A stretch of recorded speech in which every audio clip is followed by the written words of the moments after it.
Alors j'aimerais juste faire des petits rappels, des petites précisions sur ce week-end qu'on va tous passer ensemble. Déjà, c'est l'accès aux locaux, c'est-à-dire que c'est Supinfo qui vraiment participe pleinement à la manifestation, nous offrant les locaux en non-stop pendant 54 heures, en autogérance avec nous les organisateurs. Et donc on va vous demander d'être vraiment impeccable sur le respect des locaux de Supinfo. Donc voilà, on est vraiment très content de vous voir ici. On va vivre ensemble une belle aventure de l'entrepreneuriat. Le principe, vous le connaissez, c'est d'arriver avec une idée et de repartir avec un projet, ou encore de venir s'adjoindre, s'associer sur un projet, une idée existante qui vous a beaucoup plu, qui vous a séduit, et vous allez vous apercevoir que vos compétences vont être utiles et nécessaires pour aller rejoindre ce projet. Je vais parler rapidement pour laisser la parole à plusieurs personnes qui vont intervenir, qui sont nos sponsors, qui nous soutiennent historiquement, notamment Gérard Zilli et d'autres personnes que je présenterai très succinctement. Et ensuite, on aura une présentation de Frédéric Narassiguin, ici présent, qui est directeur et président de Optique Le Bourbon, qui est un jeune entrepreneur réunionnais d'origine et qui représente, à notre avis, un modèle et une success story réunionnaise. Donc on a souhaité lui donner la parole et vous verrez qu'il a des choses formidables à nous raconter. Et après, nous irons donc sur des choses très, très sérieuses, et c'est vous qui interviendrez, qui viendrez ici devant nous. On vous donnera le détail, bien entendu. Vous viendrez présenter en une minute votre projet. Donc vous allez travailler, bien entendu, pendant ces 54 heures, vous le savez. Mais on a prévu des présentations qu'on a voulu courtes et percutantes. En fait, on a demandé aux intervenants de faire des présentations qui soient directement utiles et utilisables pour vos besoins. On sait d'expérience que vous avez ou vous aurez des problématiques sur la création d'un business plan, sur la question de la propriété intellectuelle, parce qu'on ne doute pas que vous avez des idées passionnantes et qu'il est sûrement pertinent de les protéger. On aura également une présentation sur le financement, je pense que ça peut vous intéresser, et également une présentation sur la réalisation de business plan. Ça, c'est pour le samedi.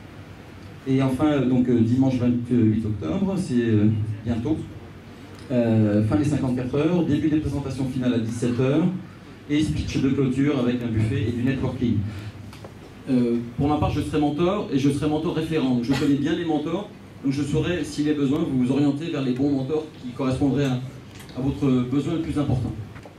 Daniel Mambrive, c'est également un consultant très réputé sur la place. Voilà Daniel Mambrive, le monsieur au fond. Donc, Farid fait partie de l'Arctique, l'association réunionnaise des technologies de l'information et de la communication. Et Farid a travaillé plusieurs années dans une start-up hollandaise. Donc il a une expérience à partager avec vous. Florent Urungui, donc c'est un spécialiste de l'accompagnement à la création d'entreprises au sein de Pôle emploi. Jérôme Mallet, chargé de mission à l'agence de développement. Patrice Galbois, lui je sais qu'il n'est pas là, c'est le gérant de Corex, donc c'est une structure importante à La Réunion qui est spécialisée dans le photovoltaïque. Et c'est une personne qui a été manager de l'année en 2010. Donc il a une très bonne expérience et un très bon vécu en termes de management. Patrice Madariaga, ici présent. Patrice est spécialisé dans tout ce qui est financement, business plan, business développement et management. Donc il a un spectre de compétences assez large. Philippe Jean-Pierre, vous le connaissez peut-être, c'est un professeur d'université. Si vous avez besoin d'aide sur tout ce qui est business model, tout ce qui est de savoir comment je vais gagner de l'argent et avec qui, il faut aller voir Philippe Jean-Pierre. Sébastien Coénéac, je l'ai vu, Sébastien est ici. Il est à l'incubateur et à la Technopole. Il s'occupe en fait d'accompagner des entreprises, des projets innovants. Voilà, il faut préciser que la Technopole est un de nos principaux sponsors ce soir. Thierry Prété n'est pas là ce soir. Thierry Prété est chargé de mission au sein du conseil régional, donc c'est un expert pour monter des dossiers de subventions et d'aide. Voilà pour les mentors. Je continue ma liste et je vais vous parler bien sûr du jury. Donc ce sont les personnes qui vont vous juger, entre guillemets, donc qui seront là au premier rang dimanche soir, qui seront là pour analyser vos travaux. Donc on aura Dimitri Le Tourneur ici présent. Et enfin, Vincent Payette, conseiller régional, chargé des technologies de l'information et de la communication. C'est un peu long, un peu fastidieux, mais au moins vous savez par qui vous allez être jugé. La Banque de la Réunion, l'Université de la Réunion représentée par le pôle étudiant entrepreneuriat réunionnais et la région Réunion. Nos partenaires, Supinfo, le Pôle emploi, on a souhaité, Fabien, moi et l'équipe, travailler avec Pôle emploi en fait, pour donner un coup de pouce à des créateurs d'entreprises qui auraient le souhait d'avoir un peu de visibilité et d'avoir un accompagnement encore plus poussé que ce qui peut être proposé par Pôle emploi. Donc on a fait la démarche et Madame Técher de Pôle emploi a bien joué le jeu.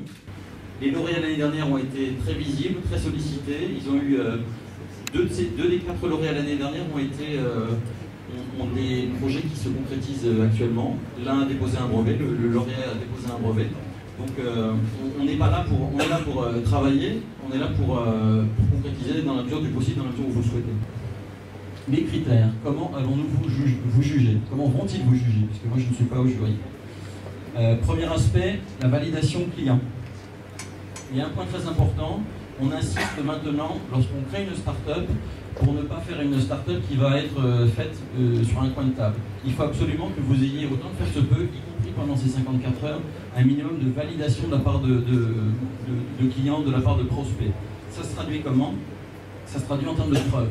Apportez-nous, autant que faire se peut, des preuves que ce que vous allez réaliser a un sens, correspond à un besoin.